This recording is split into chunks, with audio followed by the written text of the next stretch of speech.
Well, good evening, folks. It's the real Captain Kirk here. It is 11th of July, Sunday evening. Only about 20 days, less than 3 weeks until we move into our world headquarters here in Bethlehem, Pennsylvania. It'll be pretty exciting, and we'll share lots of video as we get closer here. Speaking of videos, we did a video here with Conversations in Retail, Matt Fifer, a longtime Walmart exec, and again, talk about what we do in retail. And if you hang on to the end of this video, you'd see kind of our winter Q4 outlook. So again, worth watching to the very end there. Speaking of that, we did talk about Christmas. Obviously, Christmas in July here. This is our outlook. So cold is kind of our theme here for the U.S. and Europe for the Christmas week of Christmas. So again, something to look forward to if you're sick of some of this July heat.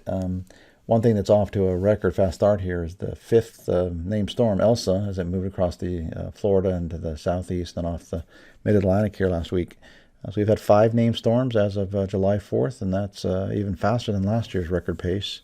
That it went on to have 30 named tropical systems. So we don't think we're going to have 30 this year, but obviously we're off to a record fast start, and that typically doesn't bode well in terms of a not so active season. So we do expect it to be a pretty epic season, way above average. I think we're predicting at least 23 named systems. So a long way to go, and Florida's in the crosshairs of our early risk outlook here for 2021.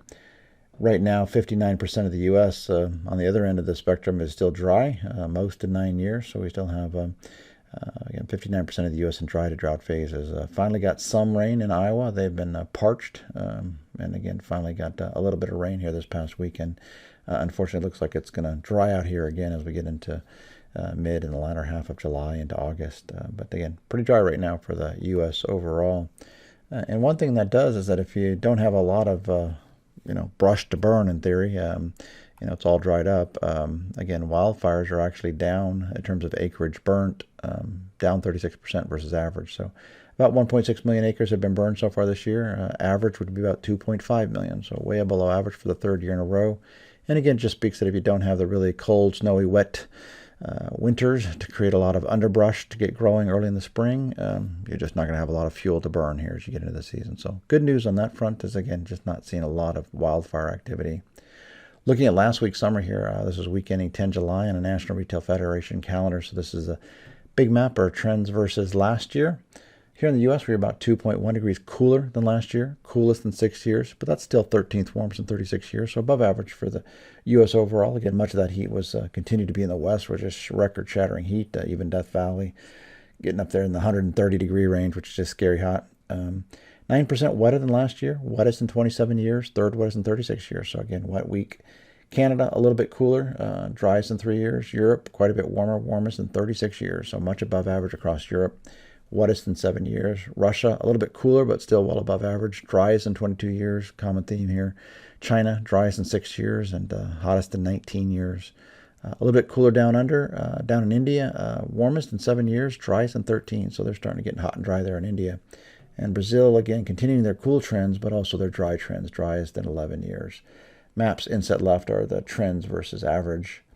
Looking at this week here, mid-July, hard to believe here, but a little bit cooler than last year. Coolest in 4 years, but still 10th warmest in 36 years. So warm spots are pretty much where they've been in the west, Pacific Northwest, Northern Plains, into the parts of the southern Northeast. Rainfall 35% wetter than last year, 8th wettest in 36 years, so above average on that front. Looking at next week here, again, getting toward late July here, 18 through 24 July. About a degree cooler than last year, 12th warmest in 36 years, so still above average temperatures.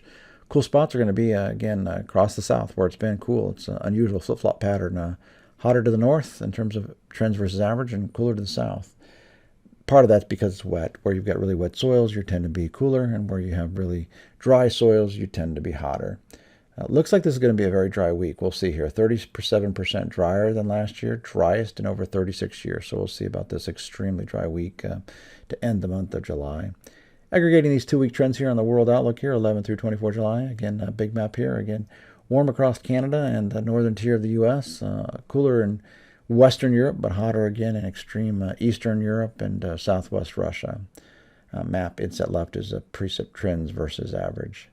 So with that, folks, we hope you have a great week. And again, we will be back here again either Sunday or Monday next week. Have a great week.